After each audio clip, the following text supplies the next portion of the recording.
God is good. All the time. All the time. God is good. Masaya po ba kayo? Amen. Kumusta po ang inyong mga puso? Mabuhay, masaya po. Pumipitik. Sis Hermolina lang nagsabi na masaya ang kanyang puso. Pumipitik po. Tumitibok pa rin. Tumitibok pa din. Siyempre, yun naman yun, di ba? So, alam niyo ba yung pag-uusapan po natin is about po dun sa parable of the sower. Sino po nakakalam ng parable of the sower? Di po ba? Dun sa nakasulat po yan dun sa tatlong book, kay Matthew, Mark, and Luke. Kay John lang po yun siya hindi nasulat. Pero alam niyo po, yung the parable of the sower po kasi, nandito po yung apat na klase ng puso at kung paano po tinatanggap yung salita ng Panginoon doon sa pusong yan. Diba? So, titignan po natin kung saan po ba tayo sa pusong ito. Diba? Kasi, pero minsan sa apat na puso na yan, parang lahat, minsan nandun tayo eh. Diba? So, tignan po natin kung paano, anong klaseng puso mayroon tayo pagdating sa salita ng ating Panginoon. Amen po ba yun? Amen. So, declare po natin to. I I am the righteousness of God in Christ Jesus. Amen? Amen. Alam niyo po, lagi niyo pong i-declare yan. Every time po na nanghihina ka, sabihin mo lang, I am the righteousness of God in Christ Jesus. Kapag ka may problema ka, I am the righteousness of God in Christ Jesus. Mahal niya ako at hindi niya ako pababayaan. Ganun po lagi dapat yung gawin natin. Hindi yung kapag ka may problema ka na, dami na lahat, wala na, hindi na magsisimba. Hindi po ganun. Diba? Ang gusto po ni Lord na kahit ano pa ang sitwasyon ng iyong buhay, Araw-araw. araw-araw, magpupuri pa rin po tayo sa Panginoon. Araw-araw, kasiyahan. Araw-araw, kagalakan. Amen? Araw-araw. Alam niyo po kasi kapag may problema po, kapag may mga dumadating na circumstances sa buhay natin yun, alam niyo po yung pagkakataon po ulit yun para maranasan natin ang kabutihan ng ating Panginoon. Amen? Amen. Yun. So, sige, pag-usapan po natin yung the parable of the sower. So, the 4 types of heart. How do you respond to God's word? So, makikita niyo po yan, magkakaroon po kayo ng realization kung paano ninyo tinatanggap ang salita ng ating Panginoon. Kung anong klaseng puso meron po tayo. Diba? So, dito po magkakaroon po tayo ng heart examination. Tama? Amen. Gusto niyo po bang ma-examine kung anong nilalaman ng inyong puso? Amen. Alam niyo po, alam na alam ni Lord ko anong nilalaman ng puso natin. And nais po niya na pag-aralan natin ito para po mas lalo pa tayong lumago. Amen?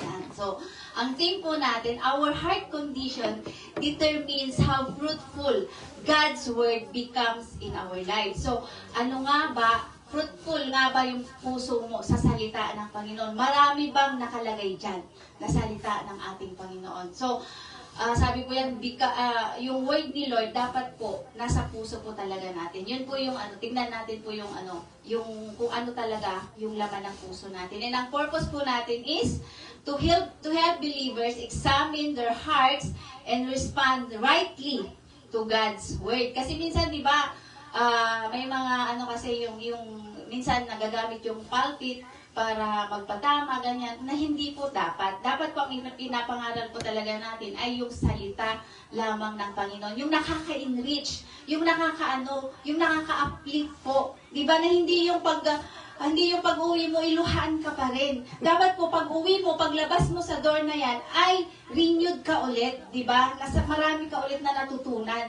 Na yun po yung ipapamuhay mo ulit, di ba? Ganun po dapat yung kapag po yung pumupunta tayo sa church. Amen. So, introduction, Jesus often taught in parables. Ano pang ibig sabihin ng parables? Simple stories with deep spiritual truths. So, di ba si Jesus Christ po, ang dami niya po parabola. At saka yung parable po na yan, may meaning po siya, deep spiritual truths or heavenly meaning yung kanyang sinasabi. Diba? So, kagaya na lang po ng pinag-aralan natin last time, yung sa parable of the prodigal son, nakita po natin yun, yung heavenly truth na ang ating Diyos, Ama, ay mahal na mahal po tayo. Tama po ba? Naalala niyo po ba? Dapat po binabalikan natin yung salita ng Panginoon na pag-aaralan po natin kasi very rich po yan. Hindi po yung pagdating natin dito ay paglabas natin dito dito, nakalimutan mo na yung Word of God, di ba? So, makikita din po natin yan kung nakasulat ba sa Bible ang yung puso na parang baliwala sa kanya, yung salita ng Panginoon. In Matthew 13, he tells a parable that speaks to every person who hears God's word. So, doon po nga po nakasulat yan sa Matthew 13. Ang ginamit ko pong ang book ay sa Matthew 13 po. Hindi, kasi kasama din po siya sa Luke at saka sa Mark, pero mas ginamit ko po yung Matthew. Yan. Everyone may call themselves a believer. So, lahat po na tayo dito, believer?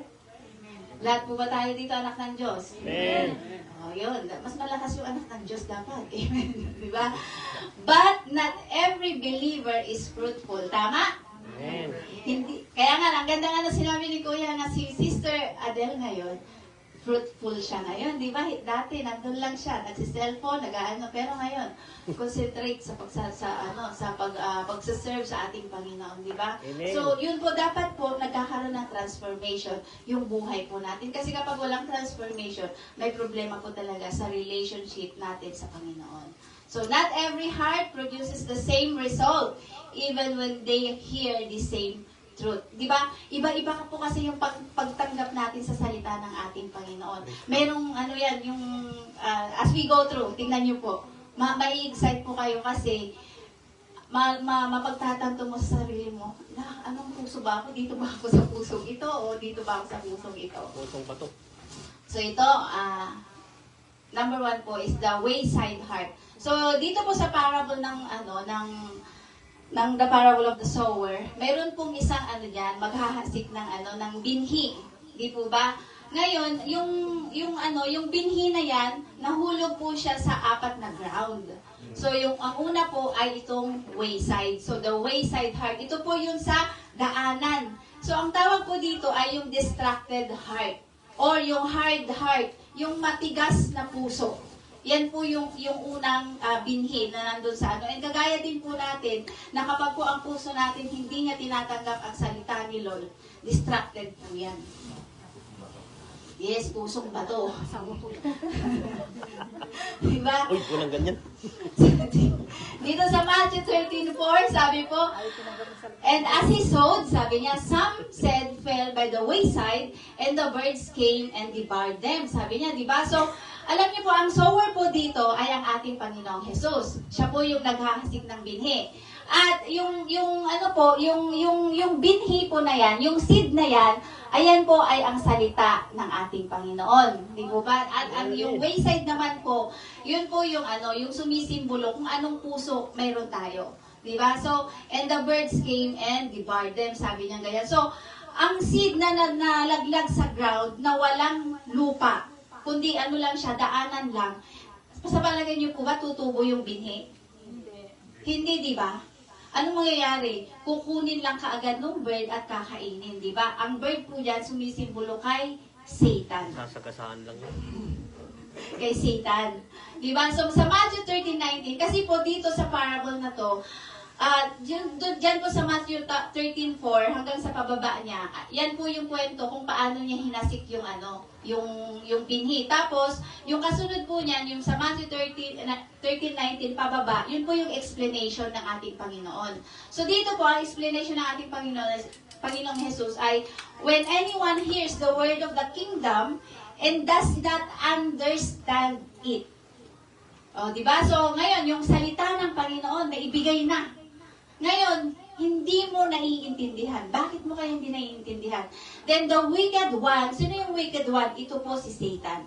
Alam niyo po si Satan, takot siya kapag po tinatanggap natin ang salita ni Lord. Kaya nga po, double time din siya sa pagbubulong sa'yo na huwag kang maniwala dyan, huwag kang maniwala dyan.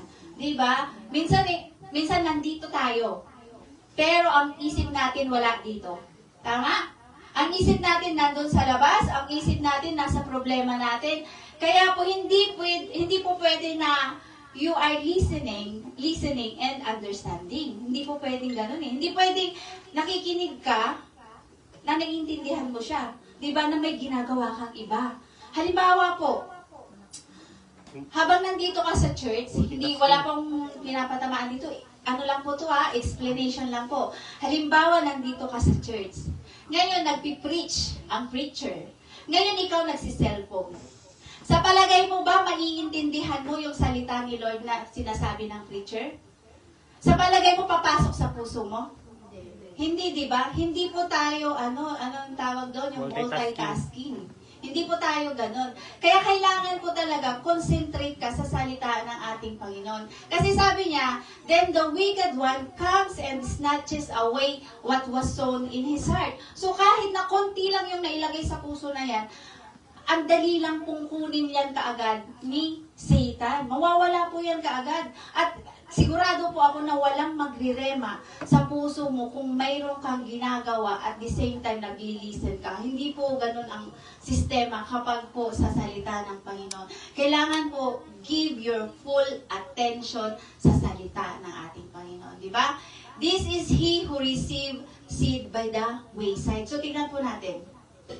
So ito ba yung description? This type of believer hears the word but never truly receives it. Tama?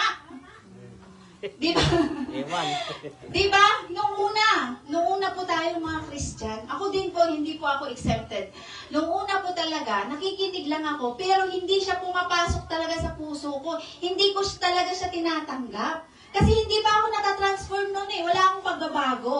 Di ba?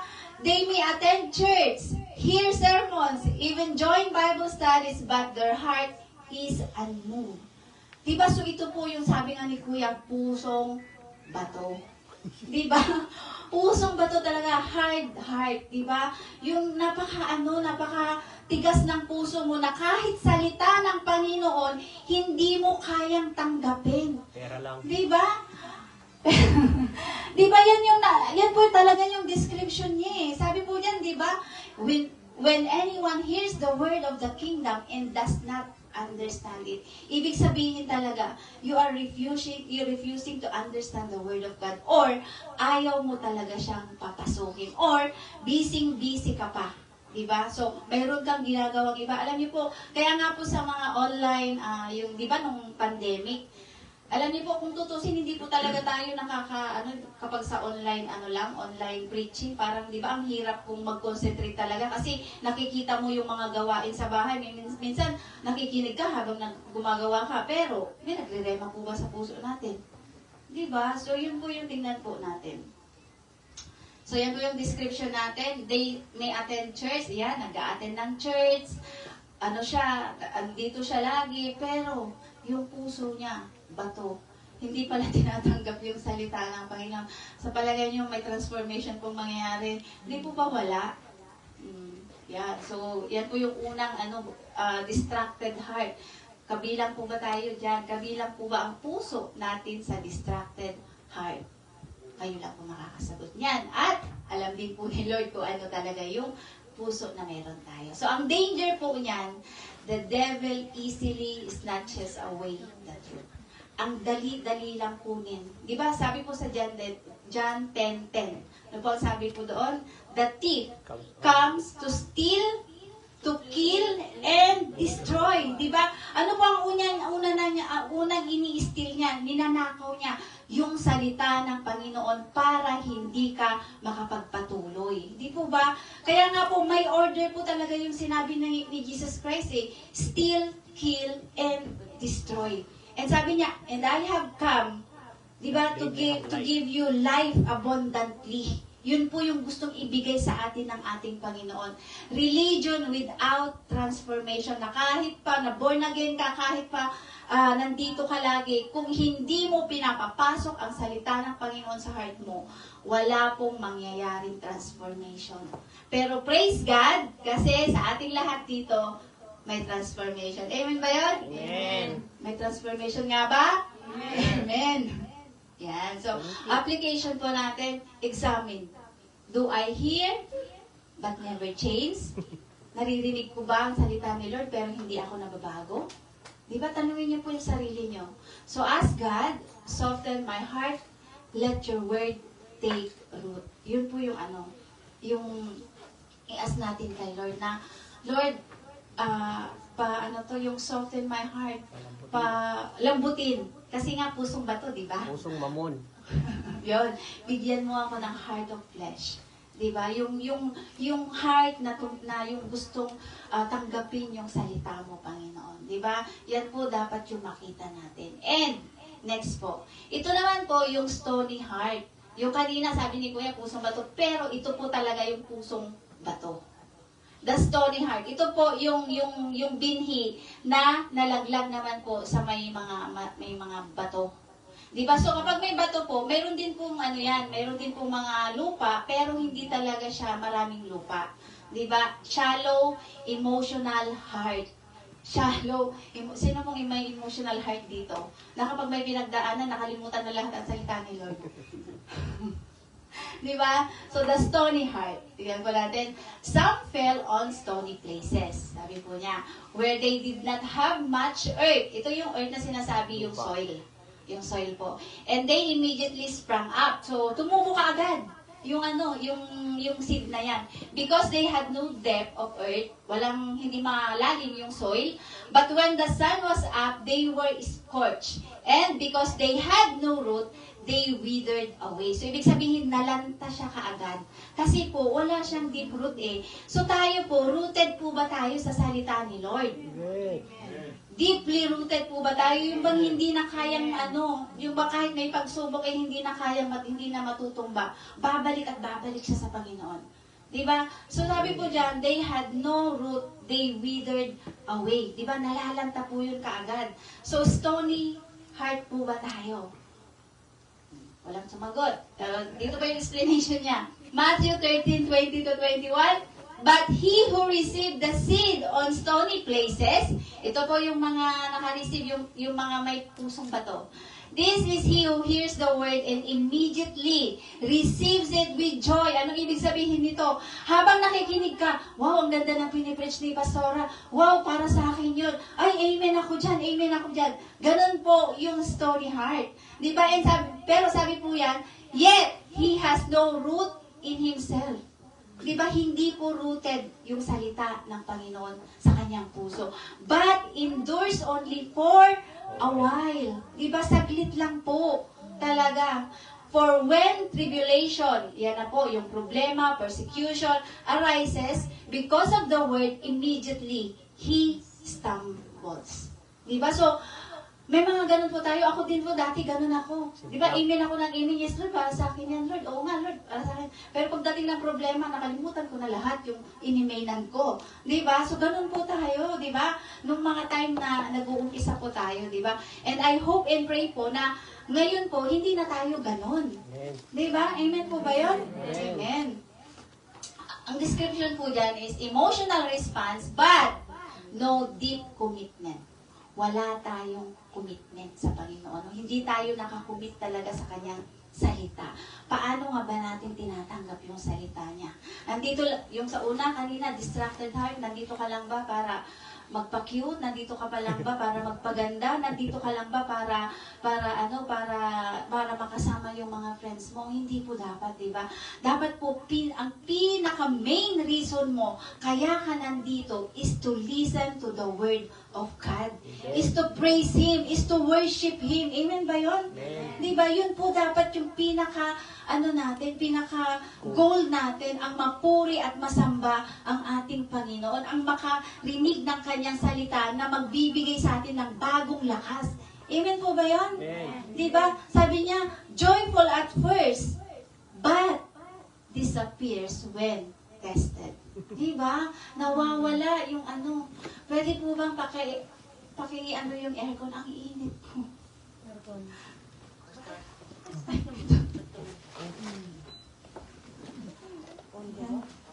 Ayan. So, diba, emotional response but no deep commitment. Joyful at first, but disappears when tested. Diba? So, ganun din po ako nung una. Na kapag may mga problema namumblema na ako, hindi ko na naalala yung pinakinggan kong di ba, nag-amen ka, Lord, amen, sa akin yan. Pero pagka dumating na problema, wala na. Di ba? Ang danger po niyan is faith that wilts under pressure. Ano po yung ibig sabihin ng wilts? Yung nalalanta, nawawala kaagad. Yung faith mo, nalalanta ba? Hindi. Dapat hindi. Di ba? Dapat po, always fresh yan. Di ba? Cannot endure trials or opposition. Di ba? Ang heart po ba natin ganun? Yung bang hindi tayo nakakapag-endure sa mga trials? Yan po yung danger niyan. At kapag nagpatuloy po yung ganyang puso sa atin, hindi po tayo makakapagpatuloy. Di ba? Hindi po natin maiintindihan talaga yung salita ng ating Panginoon. Tama? Amen. Application, go deeper. Ano po ibig sabihin ng go deeper? Mag-pray lagi. Sino po ang mayroong dito? Establish na prayer life. Yung bang hindi ka mabubuhay kapag hindi ka nanalangin. Pag kumain. Sino ang laging nagpe-pray pagkagising niya sa umaga? Amen. Amen. Parang pa isa-isa. Ako. Di ba? Go deeper. Prayer. Word. Nagbabasa po ba tayo ng Biblia? Amen. Yung app nyo, tinitinggan nyo lang ba? Facebook lang. Sino ang mas nananaig? Pagising nyo ba, Facebook agad? Amen. Alarm. Di ba? Dito po natin makikita talaga kung ano yung pusong meron tayo. Di ba? So, prayer, word, commitment. Committed ba tayo? Amen. Di ba? Sa salita ng ating Panginoon. Binabasa po ba natin lagi? Alam niyo ba, nabibless pa ako sa isang kapatiran natin dito kasi nung nagkaroon siya ng Bible, andun na lagi yung uhaw siya sa salita ng Panginoon. Andun na lagi na binasa niya na yung sa Old Testament. Alam na niya yung story ni Joseph. Sino pang hindi nakakalam ng story ni Joseph? Sino pang hindi nakakaalam ng story ni Abraham?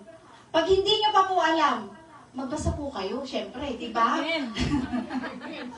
Basahin niyo para alam niyo kung gaano kabuti ang ating Panginoon. Basahin niyo para magkaroon kayo ng deeper relationship sa ating Lord. Tama? Huwag po nating itingga yung ating Bible app. At kung meron po naman tayong Biblia, hard copy, mas maganda po na yun ang i-open po natin. Amen ba yun? Huwag po nandun lang sa lamesa, nandun lang sa harap ng tapos kapag mag-share ka lang ng salita ni Lord, saka mo lang kukunin para magbasa. Hindi po, di ba? Kapag in-assign kang mag-Bible study, pag in-assign ka lang na ikaw yung mag-MC or saka ka lang magbabasa ng salita. Hindi po dapat. Alam niyo po, dapat po, pag na-assign po kayo, pinaghahandaan po talaga yun. Amen. Tama. Kasi, anong binibigay sa atin ni Lord? Yung best niya, di ba? And ano yung pinaka-best na regalo niya sa atin?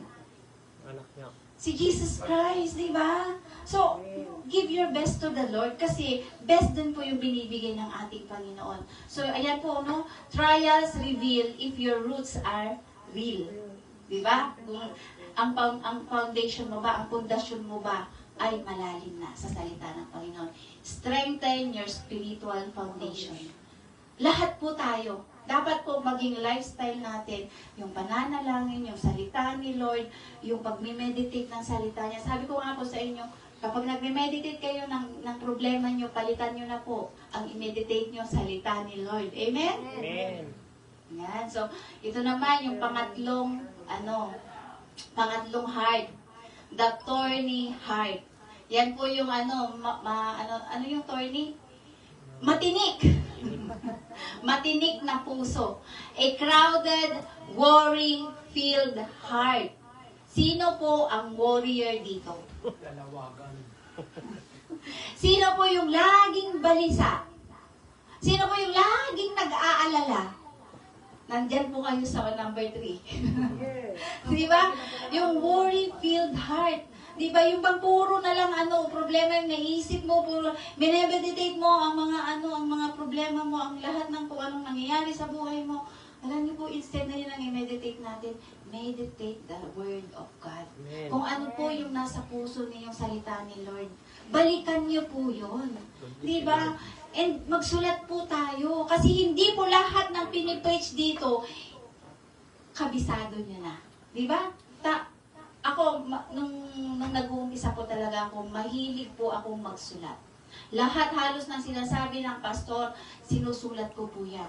Kasi po, nandun yung kauhawan ko na mas yung mas maintindihan ko ba, habang sinusulat ko, pag binalikan mo yan, ay ganito pala yung explanation nito, ay ito pala yun, di ba? Kasi po sayang po yung salita ni Lord. Ay, hindi sayang yung salita ni Lord. Sayang ka kapag hindi mo tinake down yung salita ng ating Panginoon. Tama? Amen. Amen. So, ayan, si Brother Paste. Diba? So, the thorny heart. Crowded po ba yung puso mo? Ano po ang nagka-crowd dyan? Yung bang maraming nilalaman ba yung puso mo? Na lagi ka na lang nag-worry, lagi ka na lang balisa. Diba? Mayroon ka bang Lord? Amen. Amen. Diba? So, bakit kailangan natin maging balisa kung mayroon tayong Lord? Diba? Marta. Ito na, Matthew 13:7. And some fell among thorns. So, yan po talaga kung yung ang nakasulat po, thorn po talaga. Stony din po dun sa isa, and yung sa isa po is sa wayside sa daanan. Diba? And the thorns sprang up and choked them. Diba? So, mas ano po, ito po yung yung imbis na tutubo yung binhi, pero dahil po dun sa mga nakapalibot sa kanya, na mga weeds. Di ba? Yung mga weeds. Kaya hindi po siya talaga. Hindi siya sprang up. Yung bang nacho-choke siya. Di ba pag na-choke po tayo, hindi na tayo makahinga? Parang ganun po yung puso na to. Na kapag na-choke ka, hindi ka na makahinga, wala ka na, hindi mo na alam kung anong gagawin mo, di ba? Ganun po yung ibig sabihin ng thorns. So, dito po, yung explanation po dun sa Matthew 13:22, sabi po dyan, now he who receives seed among the thorns is he who hears the word and the cares of this world and the deceitfulness of riches choke the word. And he becomes unfruitful. So, anong ibig pong sabihin nito? Pinakinggan niya yung salita ng Panginoon. Meron naman siya. Tinatanggap niya yung salita ni Lord. Kaso lang, nakakonsentrate din siya sa ino-offer ng mundo. Di ba sabi niya, and the cares of this world. Di ba? Nakatingin ka sa pera, nakatingin ka sa gadgets, nakatingin ka sa kung ano yung ino-offer ng mundo. Yun yung yun yung mas nananaig sa'yo. Di ba? Sabi po dyan, word and the deceitfulness and riches. Choke the word. Sabi na, di ba? So, yung word po dito, alam niyo po yan po yung yung bibigyan ni Satan ng, tingnan mo, mahal ka ba talaga ni Lord? Pinoprotektahan ka ba niya talaga? Bakit ganyan yung nangyayari sa buhay mo? So, yung salita ni Lord, parang mawawalan ng saysay sa'yo. Yun po talaga yung gustong sabihin ni Satan sa atin na, ang salita ni Lord, wala yan. Ganyan yung niya Di ba? Alam niyo po kung napanood niyo po yung interview ni Tony doon sa isang pastor. Alam niyo po ang sabi niya kasi na-rape po yung anak niya. 'Di ba? Na-rape yung anak niya and may bumulong sa kanya. 'Di ba? You are preaching the protection, sabi niya, 'di ba? Sabi, you are under the wings of the eagle, 'di ba? Sabi, pinipreach niya 'yun. Pero bakit na-rape yung anak niya? 'Di ba? Asan yung protection ni Lord? Di ba, yun yung ibubulong talaga sa'yo ni Satan Asan yung protection doon? Kahit kami, may naranasan din po kami. Di ba? Sabi ko, Lord, anong nangyari? Bakit ganito na? Sabi kong ganon. Pero, sabi pa rin ni Lord, will you still trust me kahit na nandyan ka sa sitwasyon na yan? May purpose po ang Panginoon kung bakit nangyayari ang mga bagay-bagay. Kahit na po ito yung pinakamahirap tanggapin sa buhay natin, dapat po, yung relationship natin kay Lord, intact pa rin. Yung pagtitiwala natin kay Lord, intact pa rin. Amen? Amen. Dapat po amen talaga. Diba? Kasi, pag lumayo tayo kay Lord, pag nag-drift away tayo sa Kanya, sa palagay niyo po, mapapabuti kayo? Mas lalo po tayong mawawala sa sirkulasyon. Alam niyo po ba yun? Mas lalo po tayong manghihina. Mas lalo pong yung bang mas lalo kang mawawalan ng pag-asa. Diba? Kasi nga, wala yung asan na yung word of God? Inistil na ni Satan. Diba? So, yun po yung tignan natin na si Lord po, andyan po siya. Andyan ang kanyang mga salita para po pagpalain tayo. Amen ba yun? Amen. Amen. So, yan, may dumating po. Ay, si brother, ano pala? Sige, tuloy po. Welcome po. So, ayan, di ba? So, he who hears the word and the cares of this world and the deceitfulness of riches choke the word. So ngayon po, ayaw po ni Satan na mag-sprung up yung salita ng Panginoon. Kaya chino-choke po niya tayo ng yung desire natin, di ba? Yung worldly desire po natin.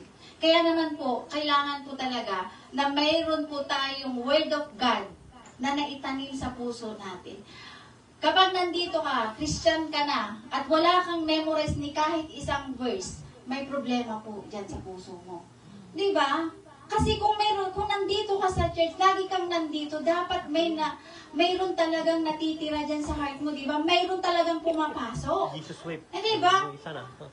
Oh, Jesus wept, yun lang, isang verse na po yun. Pwede na Yun yun. ang Pinakamali. pinaka-shortest verse in the Bible is Jesus Ecclesiastes. wept. Di ba? O bakit na umiyak si Jesus? Kasi po, hindi tayo nakikinig sa Kanya. Di ba? Yan. So, description po natin, these believers grow, but not well. Bakit hindi well? Kasi po, nakatingin po siya sa ino-offer ng mundo. Hindi po masaya, hindi po masama na magkaroon po tayo ng wealth. Hindi po masama na magkaroon tayo ng mga gadgets. Pero dapat po, hindi yan maging kapalit ng ating Panginoon. Diba? Dapat po, si Lord pa rin yung number one. Dapat makita mo pa rin po na siya ang nagbigay niyan sa'yo. Yung mga pagpapala na yan, ay siya pa rin po yung pinanggalingan. Tama? Amen. Sino pang nagbigay sa atin ng skill para magtrabaho? Diba si Jesus? Sino pang nagbibigay sa atin ng kalakasan para mag-work? Si Jesus pa rin, di po ba? Kasi kapag ka po wala si Jesus Christ sa atin, wala po, mahina po tayo. Tama? Gusto niyo po ba na wala kayong relationship kay Lord? Siyempre hindi, di ba? Sabi po dyan, they love God. Mahal ko si Lord, mahal ko si Lord. But, ano sabi dyan? And the world.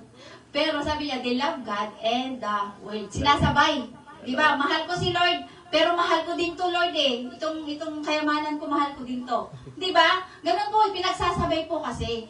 They love God and the world. Ganun po ba tayo? Dapat po, ang priority pa rin po natin ay si Lord. Kaya nga po, seek first the kingdom of God and His righteousness, and all these things will be added unto you. Diba? Hindi po pwedeng, Lord, bigyan mo muna ako bago kita isik, bago kita hanapin. Bigyan mo muna ako, Lord, bago kita pagsilbihan. Hindi po ganun si Lord. Dapat po, una mong gawin. Tapos, ibibigay sa'yo ng Panginoon. Tama? Hindi po madamot ang ating Panginoon. Gusto niya po na pagpalain tayo. Diba? Para po, maging pagpapala din po tayo sa iba. Diba? Kasi po, kapag pinagpapala ka ni Lord, pero ganyan ka, alam niyo po, kapag close-fisted po tayo, ichuchoke niyo po yung blessing na darating pa sa inyo. Hindi na po yan makakarating kaagad. Kasi po, hindi mo siya ginagamit for the glory of God. Diba? Ang nais po ni Lord, maging matulungin po tayo. Amen? Maging pagpapala po tayo sa kapwa natin. Kung mayroon ka, hindi mo pwedeng sabihin na, sige, bukas ko na lang ibibigay ha, kasi mayroon pa kasi akong gagawin. Kapag mayroon ka at kailangan na niya, bigay mo na, tama? Nandun po yan sa Proverbs eh. Dati memorize ni Ate Pastora Tess, hindi ko alam, nakalimutan na niya. Diba? Yung kapag ka may humingi sa'yo ng tulong, kapag meron ka, ibigay mo na kaagad. Hindi mo na dapat pang ipagpabukas. Withdraw. Diba? Withdraw. Mayaman po ba anak ng Diyos? Amen! Oh, yun, tingnan mo, pag riches talaga, diba? Kailangan claim na pastora. Mayaman pala. Diba? So, yun po, diba? So, dapat po, wag po tayong, yung bang nakafocus lang sa ino-offer ng mundo. Faith is choked by anxiety, money, and pleasure. Kung dito po tayo nakatingin, hindi po magiging malalim yung relasyon natin kay Lord. Tama? Amen. Yan. So, ang danger po niyan, spiritually alive, but fruitless. Wala pong bunga. Diba? Kapag po walang bunga, walang silbi. Di po ba? Physically present. Kasi Mentally yung- absent. Diba? Para ayun yung kanina, physically present but totally absent. Yun po yung distracted heart. Diba? Na nandito ka pero iba na isip mo. Naranasan nyo na ba yung nagpe-pray ka pero iba yung nasa isip mo? Pagkain. Diba? Naranasan nyo na po ba yun na nagpe-pray ka pero iba yung nasa isip mo? Hindi ka concentrated na nakikipag-usap sa Panginoon. Yung katoliko pa. Di ba meron tayong ganun? Di ba? Spiritually alive but fruitless. Di ba? Tapos ano ba yung isa? Distracted by career, stress, lifestyle, no lasting impact. Di ba? So, yung lifestyle din po natin, i-check po natin yung lifestyle natin. Baka naman po ang lifestyle natin ay mas marami tayong time sa social media. Imbes na nagpe-pray ka, pero naka-social media ka pa din. Baka naman, 4 na oras ka na sa Facebook, pero hindi ka pa rin nakakapag-pray. Di ba? Tingnan po natin sa sarili natin. Magkaroon po tayo ng examination sa sarili natin, sa puso natin, kung paano ba natin tinatanggap ang salita ng ating Panginoon. Distracted pa po ba tayo sa ating mga career, sa ating mga work, di ba? Kapag po may Bible study, nakakonsentrate po ba kayo sa pakikinig kahit napagod kayo? Babaliktad. Or inaantok kayo, or natutulog kayo? Alam niyo po, hindi po, fruitless po yun. Di ba na pwede yung babaliktad Hindi ng pwedeng bigas? hindi pwedeng nagba-Bible study ka tapos natutulog ka. Di ba? Sino po yung ganun? Paano kung may rasa? Suruan pa, nagpapalitan. Babaliktad ng bigas. Tinutulugan. Bawal yun. Di ba? Alam niyo po dati, doon sa klase namin, di ba nag-aaral po ako, no? Sabi ko, kasi nga syempre, yung klase po namin kasi alas 9 hanggang alas 11, di ba sis? Ngayon, yung sabi ko, dito nga ako sa kwarto, sabi ko. Pero talaga, ang pag nag-aaral ako, doon ako sa kusina, doon sa upuan, kasi may tendency talaga na aantukin ka. Diba? So ngayon, pumunta ako sa kwarto, hiniga ako saglit, sabi ko, higa lang ako saglit. Alam niyo po, pag-gising ko, closing prayer na. Diba? So, hindi lang po idlip, nakatulog na po talaga ako. Kaya, alam niyo po, lesson learned. Na hindi po dapat tayo nahihiga kapag nakikinig ka ng salita ni Lord. Hindi ka rin po pwedeng nahihiga pag nagpe-pray ka. Kasi po talagang makakatulugan mo yan, mas lalo na po kung pagod na pagod ka. Tapusin mo po muna lahat. Diba? Alam niyo po, konting panahon lang po yung binibigay natin kay Lord. Hindi naman po 24 hours. Diba? Pero si Lord po, 24 hours na protection ang binibigay niya sa atin. Tama? 24 hours tayong ginagay ng Panginoon. 24 hours na tayong pinagpapala. Diba? Pero bakit tayo hindi natin kayang ibigay yung best sa ating Panginoon? Diba? So, wag po tayong madistract sa stress, sa lifestyle po natin ha. Tignan niyo po yung lifestyle ninyo. Ako din po. Kung ano po ba ang mas inuuna natin? May Si Lord curfew. po ba? O yung Curfew. ino-offer ng mundo? Diba? No lasting, curfew ka, diba? wala pong magiging impact yan sa buhay ninyo bilang anak ng Diyos kapag po nakakonsentrate tayo sa Pag-uwi, lahat uwi. ng ino-offer ng mundo. Tama? Ayan. Application. What thorns in your heart? What thorns are in your heart? So ano ba yung mga tinik na nandyan sa puso ninyo na hindi kayo makapagpatuloy, na hindi nyo iniintindi yung salita ni Lord? Asawa. Yun lang. May bawiin mo yan. Diba? Ano po yung tinik na nasa puso nyo? Remove the things that compete with God. Ano po yung kompetensya ni Lord sa puso nyo? Ano po ang kakompetensya ni Lord sa lifestyle ninyo? Kayo lang po makakasagot niyan. Di po ba? Ano po ang kakompetensya ni Lord? Paano po ninyo binibigay yung attention nyo sa salita ni Lord? Di ba? Ano po ang kakompetensya ng Panginoon sa heart ninyo? K-drama. Meron po ba? Meron yan. Di ba? Netflix. Netflix. Yung mga mahilig magmanood ng drama, yung mga mahilig mag-Facebook, yung mga mahilig magpo-post dyan, di ba? Alam niyo po, hindi masama. Pero bigyan po natin ng time, quality time ang ating Panginoon. Amen ba yun? Amen. Kasi po magiging walang silbi po tayo. Na kahit nakakarinig ka ng maraming salita ni Lord, kung hindi po natin ina-apply sa buhay po natin. Tama? Amen. At sabi po ulit dyan, seek first the kingdom of God. Yun po ba ginagawa natin? Amen. May mga Bible study. Bakit po kukunti yung umaaten? Mas lalo na po pag Sabado. Alam niyo po yun? Hindi po ba pwedeng di ba? Every Saturday, alam po natin may Bible study. Pero bakit hindi tayo makapunta? Bakit hindi tayo makapag-commit? Di po ba? Pero si Lord committed siya to bless us. Amen. Committed siya para palakasin tayo. Committed siya para proteksyonan tayo. Committed siya para bigyan tayo ng kagalingan. Di po ba? Pero bakit tayo hindi natin mai-commit yung sarili natin? Samantalang lahat ng blessing, kanino galing? Di ba? Si Lord po lahat. Siya din po yung nagbibigay ng kalakasan po talaga natin para makapagtrabaho tayo ng ayos. Pero bakit kapag sa gawain niya, hindi natin maibigay yung tama? Di ba? Yan. So, manahimik kayo dyan. Next po, number 4. Paliwanag The lang. good ground. Ito na. Ito ba ang klaseng puso meron kayo? Ito lang po yung pinakamagandang puso dito, yung pang-apat. The good ground. A hearing and understanding heart. So, mayroon po ba tayong hearing and understanding heart? Amen. Amen? Mag-amen na kayo. Baka dyan na kayo, di ba? Next po, but others fell on good ground. Ito po yung good ground. Ito na po yung may tamang soil, di ba? So kapag tama yung soil, tama yung pataba, ibig sabihin, maganda po yung tubo, di ba? Ganun po tayo. Kapag po tama yung pagtanggap natin sa salita ni Lord, kapag po lagi tayong nagpipray, kapag po lagi nagbibigay tayo ng quality time with the Lord, ano po mangyayari sa atin? Magiging maayos po yung buhay natin. Although, may mga problema, pero alam mong kasama mo pa rin si Lord. Tama? Amen. Sabi po dyan, but others fell on good ground and yielded a crop.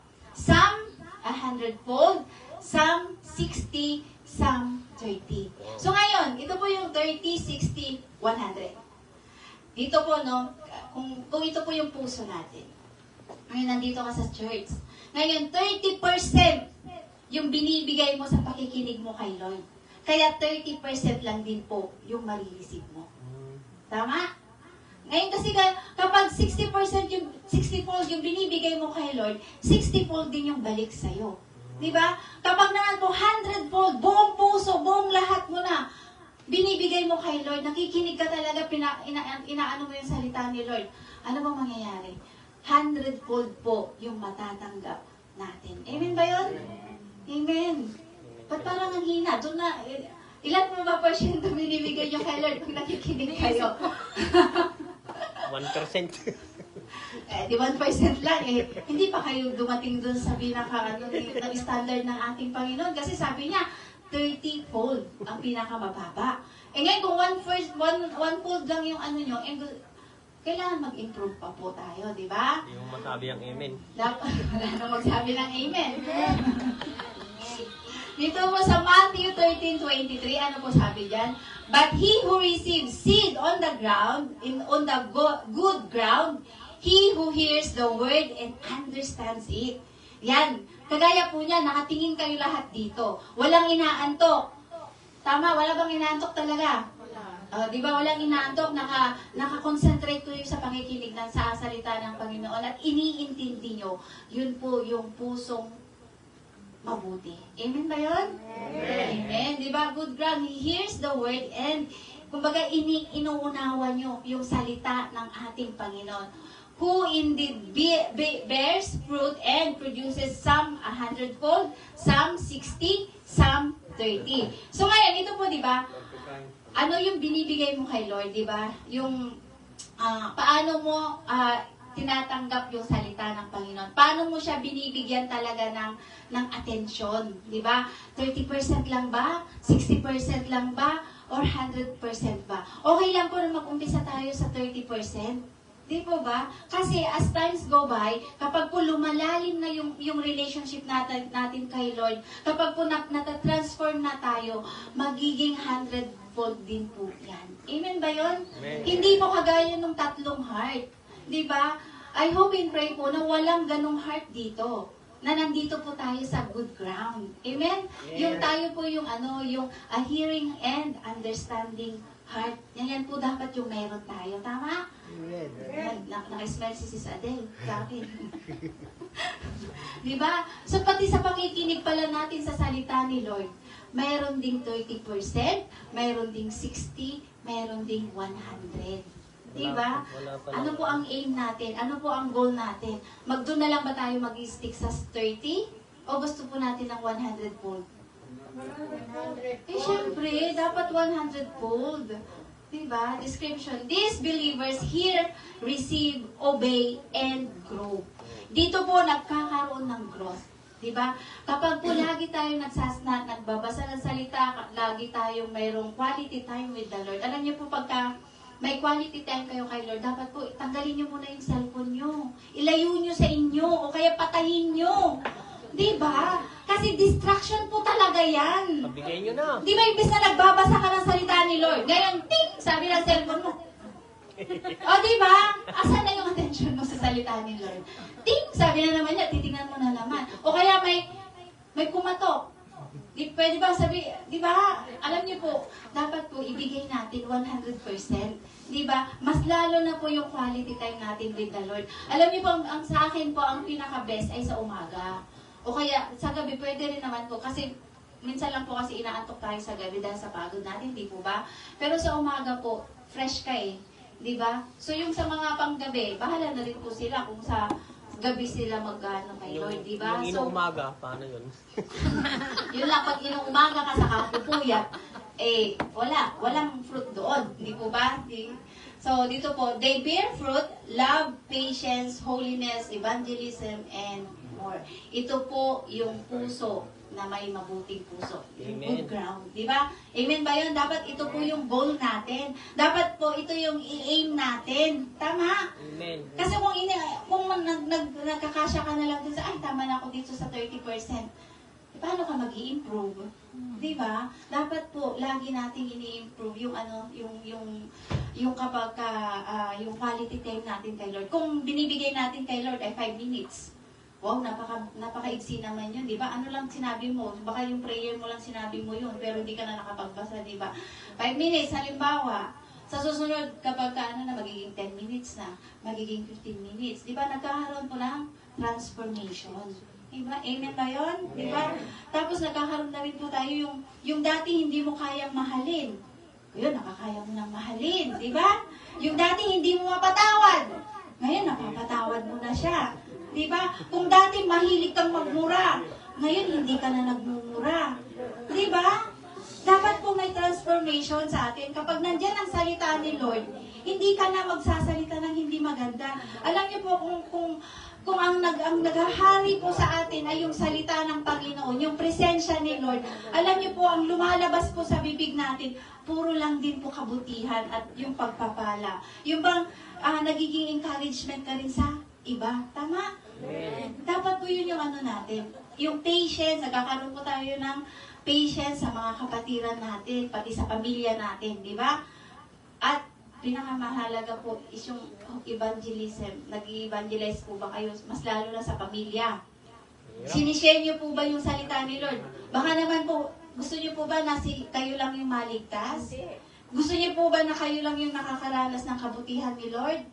Di ba hindi ang gusto natin maranasan din po ng mga kapamilya natin at yung mga nasa circle po natin. Kaya po, dapat po maging pagpapala po tayo. Amen? Alam niyo po yung the fruit of the Holy Spirit, andun po yung self-control, gentleness, ano pa? Faithfulness. Di ba? Ano pa? Self-control. Ang pinakamahirap po dyan minsan self-control eh. Di ba kung paano mo magkakaroon ng self-control sa cellphone? Di ba? Yan po talagang pinaka-main kalaban ni Lord. Kaya nga sabi daw ni Lord, yung mga ina-example nila na sana cellphone na lang ako, sabi ni Lord, para lagi kang nakatutok sa akin. Para wala kang control sa akin. Kaso hindi natin nakokontrol yung sarili natin. Aminin man natin at sa hindi. Ang pinaka-kalaban ni Lord sa puso natin ay yung gadgets. Tama? Gusto lang, yung araw na may wala. Ngayon po yung pinag-usapan natin, di ba? Si Gaya rin, gaya Yan. So, ang danger po niyan, ang danger po ng good heart ay kapag hindi mo siya ni-nurture. Kapag po tumigil ka na. Kaya hindi ka po dapat titigil. Diba? Huwag kang titigil sa pagbabasa, huwag kang titigil sa pananalangin, huwag kang titigil na mag-serve kay Lord. Kapag ka nandito ka, kapag na-assign ka, huwag magreklamo. Alam niyo po yun? Fruitfulness doesn't come without effort. Kailangan mag-effort din po tayo. Kasi si Lord, nag-effort po siya. Namatay po siya sa cross para sa ating lahat. Di po ba? Amen ba yun? Amen. Pinaka-best na po yan. Ginawa na ang Panginoon sa atin. So why not? Di ba? Ibigay din po natin yung best natin kay Lord. Amen ba yun? Amen. Even good soil needs tending and faithfulness. So, ganun din po yung puso natin. Kailangan po, laging punong-puno ng salita ni Lord dyan. Hindi po punong-puno ng ino-offer ng mundo. Kasi wala po, magiging ano lang po tayo, balisa, lagi lang po tayo nag-worry, di po ba? Kapag may problema, bigay mo na lang yan lahat kay Lord. Di ba? Kasi sabi ng Panginoon, do not fear. Di ba? For I am with you. Kasama mo ako, anak. Di ba? Dismayed. Do not be dismayed, for I am your God. I will Diba? strengthen you. I will strengthen you. I will help you. Diba? I will hold you with my righteous right hand. Sabi niya, hawak kita, anak. Diba? Hawak kita, kaya dapat wala kang katakutan dahil hawak kita eh. Ngayon, pinagkakatiwalaan ba natin yung promesa ng Panginoon? Amen. Diba? Kasi hindi po pwedeng, ito, laging paulit-ulit, hindi po pwedeng nagtitiwala ka kay Lord at the same time nagda-doubt ka. You will not receive anything from the Lord kapag nag-doubt ka po sa Kanya. Doon po sa James 1:5. Diba, ate? If any of you lack If any of you lacks wisdom, sabi niya, diba, ask the Lord, who gives generously, diba, and it will be given to you. Pero ang kasunod po nun, ano po ang kasunod nun? Sabi niya doon na, without finding fault. without finding, it will be given to you. Sabi niya, di ba? But, sabi niya, but when you ask, do not doubt. Because those who doubt will not receive anything from the Lord. Di ba? Kapag basahin po natin, huwag tayong mag-stop lang dun sa isang verse lang. Dapat basahin pa po natin yung karugtong nun. Di ba? Kasi yun po yung nakalagay dun eh. But when you doubt, sabi niya, you will not receive anything from the Lord. Alam niyo po, ang doubting is a sin. Ibig sabihin, hindi ka nagtitiwala talaga sa Panginoon. Di po ba? So, kapag po humingi ka kay Lord, dapat po buong puso na nagtitiwala ka sa Kanya. Hindi ka po nagdududa sa kapangyarihan ng ating Panginoon. Amen ba yun? Amen. Di ba? So, huwag po tayo magduda na pati yung kaligtasan natin. Save na po ba kayong eternally? Amen. Amen. Di ba? Kasi eternal God po yung nagbigay sa atin. Next. Ano po ang application natin dyan? Water the Word daily. By, prayer, reading, meditation, serving the Lord. Pagpunta dito sa simbahan, pag-attend sa mga Bible studies, lahat po yan. Yan po dapat yung yung application natin. Napahalagahan po natin bawat gawain ng Panginoon, bawat yung bang makapag-spend ka ng time sa Kanya. Binibigyan po ba talaga natin si Lord ng time? Amen. Amen. Hirap eh. Diba? Yung prayer time po natin kay Lord, yung reading time po natin, yung meditation time po natin kay Lord, dapat po consistent yan. Dapat po lifestyle natin yan. Hindi lang po kapag, ay Lord, Lord, may time ako ngayon para sa'yo. Sige po, Lord, ano po yung gusto mong sabihin sa akin? Hindi mo ganoon, di ba? Ay Lord, wala akong gagawin ngayon. Sige Lord, mag-usap tayo. Di ba gusto ba natin yung ganoon? Tapang ah. Di ba? Parang tayo ba yung yung nagbibigay ng kondisyon sa Panginoon na, ay Lord, may time ako ngayon sa'yo. Sige Lord, sabihin mo sa akin kung anong gusto mo sabihin. Di ba? Huwag pong ganon. Tayo po dapat lagi, come boldly to the throne of grace. Amen ba yun? Be intentional about growth. Yung growth po ba natin stagnant? Ayaw po natin ng stagnant. Di ba? Yung pagpapalangan ni Lord, stagnant ba? Ayaw nang maliit. Yung sahod ba natin, stagnant? Hindi. Di ba kapag hindi binigay yung sahod natin, nagagalit ka agad tayo? Ay, ito namang saling ko, napaka, hindi man lang ibigay yung sahod ko kaagad. O, di ba? May nakarelate dyan. Wala nang pabayad ng bahay, wala na akong ganito, di ba? Alam niyo po, nagre-reklamo na po kayo doon. Imbis na, Lord, uipuin mo po yung heart ng sadyang ko, Lord, na ibigay na niya yung sahod ko, Lord. Di ba? Ganun po dapat. Hindi yung magsasalita ka na lang kung ano-ano. Wala na. Di ba? Oh, really? Di ba? Kaya yun po, di ba? Kaya i-apply po natin. Dapat po, kapag hindi ka pinasahod, nandun yung patience mo to wait. Di ba? Kasi mayroon din, baka naman yung amo mo, mayroon din problema. Baka naman yung amo mo, nakalimutan niya. O baka naman yung amo mo, kailangan mo lang siyang i-remind kasi nakalimutan niya. Panay pulyang. Di ba? Di ba yun po eh? Wala lang yung pasahod, panay pulyang. Magandang pasarap pa. Di ba? Minsan, at saka ganito din. Kapag may salita ka na ni Lord, dapat kahit wala ang amo, nagtatrabaho ka pa rin ng Amen. maayos. Tama? Hindi yung kapag wala yung, when the cat is away, the mouse will play. Hindi po ganon. Di ba? Kasi po, nakikita po ba tayo ni Lord? Amen. Diba? Nakikita niya po tayo. Diba ang sabi po, kung paano mo akong pinagsisilbihan, ganun din mo dapat pagsilbihan yung kapwa mo. Tama? Mas lalo po tayo pagpapalain ni Lord kapag po yung yung ginagawa pa rin po natin yung tama kahit walang nakabantay sa atin. Pero wala nga bang nagbabantay sa atin? Meron. Diba? Si Lord po. Diba? So, anuhin po natin, i-apply po talaga natin yung Word of God. Yung salita ni Lord na nakaandyan sa puso po natin. Be intentional about growth. Dapat po, bigyan natin ng time si Lord. Amen ba yun? Amen. Amen? Amen. Amen. So, yan bigyan niyo po ng time si Lord. Nating lahat si Lord.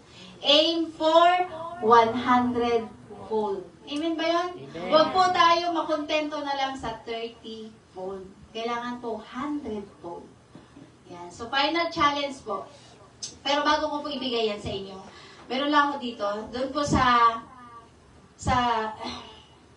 dito sa take heed what you hear and how you hear. So, paano po ba natin talaga tinatanggap ang salita ng Panginoon? Diba? So, ini-store ba natin sa heart natin? Or, pag may problema ka na, nakakalimutan mo na. Alam niyo po,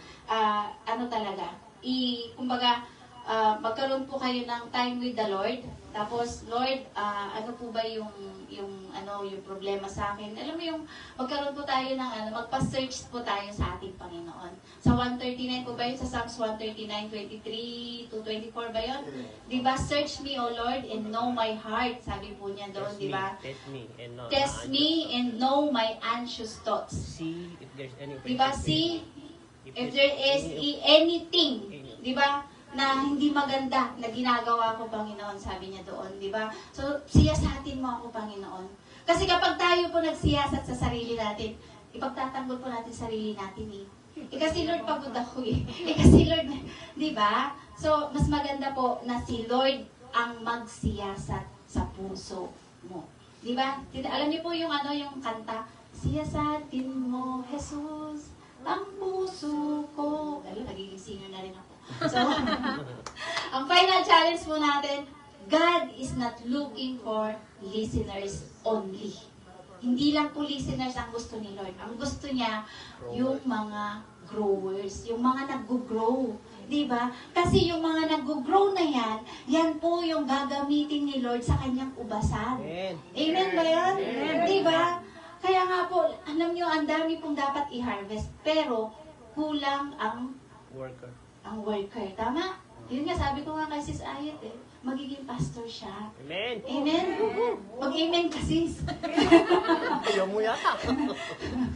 Diba? Kasi tingnan niyo po si Sis Adel. Sabi po nga nila dati, nandun lang siya sa gilid. Diba? Pero ano po nangyayari sa kanya? Nagkakaroon na po siya ng conviction dahil po sa salita ni Lord. Hindi po siya mababago kung hindi sa salita lamang ng ating Panginoon. And we pray na lahat po tayo, diba, mapalapit palalo sa ating Panginoon. Goal niya po ba yun? Na yung bang magkaroon pa kayo ng time for the Lord? Diba? Gusto niyo po bang humaba ang buhay natin? Ninyo? Diba? Kapag gusto niyo humaba ang buhay ninyo, spend time with the Lord. Amen ba yun?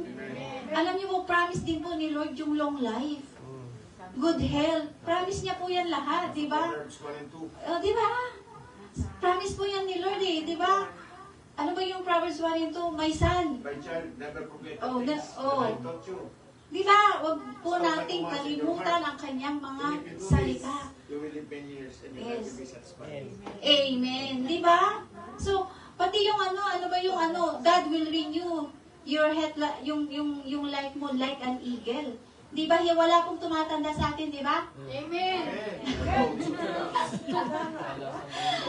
Alam mo yung promise ni Caleb?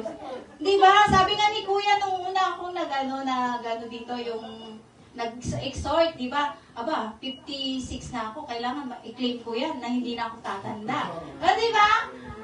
Kasi si Caleb po, hindi po siya tumanda. Nung tinawag siya ng Panginoon, 40 years old. Hanggang sa nag-85 na siya, ganun din pa rin po yung lakas niya.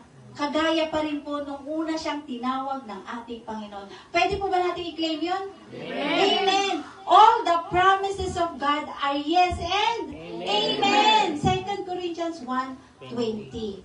Di po ba, lahat ng promises ng Panginoon ay pwede natin i-claim. Kasi na-fulfill na po niya yan lahat nung namatay siya sa krus ng Calvary. Amen? Amen. Yun. So, all the promises of God are yes and amen. And it was fulfilled already by our Lord Jesus Christ. Kaya naman po, lagi po tayo magkaroon ng time with the Lord. Iba? Amen ba yan? Amen. So, yan po yung pinakamagandang may bibigay natin kay Lord, yung mag-spend po tayo ng time sa Kanya. Kasi yun lang po yung longing ni Lord. Di ba? Ano po ang sabi niya kay Joshua? Di ba? Keep this book of the law always on your lips. Meditate day and night. Di ba? And you will be careful to do everything written in it. Sabi niya, di ba? And you will be prosperous and Successful. so ano po ano po ang sikretos para maging successful po tayo? Meditate. Meditate the word of the Lord. Amen. Amen. O yun po yung promise ni Lord eh. Ano din po ang sabi sa Psalms 1, sa 2 and 3? Di ba? Yun pa rin po. meditate pa rin po natin day and night Amen. ang salita ni Lord. Sino po nagsulat nun? Si King David. Di ba? So lahat po sila. At ganoon din po si Abraham, ano po nakatingin siya lagi? Sa salita pa rin ni Lord. And si Jesus Christ, paano niya po pinaglabanan ang temptation sa kanya? Salita na. Word of God pa rin. Di ba? So, napaka-importante po ng salita ng Panginoon para sa ating lahat. Kasi ultimo si Jesus Christ, di po ba, ginamit niya ang salita ng Panginoon para hindi siya matempt ni Satan. Di ba? Amen. If you are the Son of God, sabi nga ni ano eh. Pero ano sabi po ni Jesus? It is written, it is written, it is written. Lahat po kinote niya from Deuteronomy. Diba? So, si Lord Jesus Christ, alam din po niya ang salita ni Lord. Kasi po, siya yung nagsulat doon. Diba? So, ganun po yung gawin natin. Nagayahin po natin kung ano yung ginawa nila. Diba? Yung may verse po yun eh, na yung mga nangyari noon, it is written para po matuto tayo dito. Para po may apply din po natin. Amen ba yun? Amen. Amen. So, be the believer whose life overflows with fruit, not just in knowledge. Hindi lang po head knowledge. Diba? But in love, in mission, and in Christ likeness. Tama? Gusto po ba nating maging Christ likeness? Amen. Di ba sabi po, anong sabi doon na be imitators of God. Di ba? Be imitators of God paano ba? As dearly loved children. O yun, be imitators of God as dearly loved children. Dahil po anak po tayo, di ba? Saan verse na po yung honey? Sa Ephesians 5:1 yata po yun. Di ba? So, nakakalimutan na nga po namin yung ibang mga memorize, pero kailangan po na natin ulit, i-go through natin ulit. Di po ba? Kailangan po natin, tignan po ulit natin yung mga salita ni Lord. Di ba? Be imitators of God. Di ba? Sabi niya, as dearly loved children of our God. Di ba? Mga anak po tayo ni Lord. Kaya naman po, hindi lang po tayo believer, hindi lang po tayo follower, hindi lang po tayo yung mga servants. we are the children of God. Tama, amen? Amen. Yun po ba yung gusto nyo? Anak kayo ng Diyos? Amen. Amen. So, sige po, tinatawagan na po ang ating worship team para po ano. So, alam nyo na po kung saan puso kayo na ano dyan, ha? Distracted heart po ba kayo? Stony heart po ba kayo? Thorny heart po ba kayo? Or good heart po ba?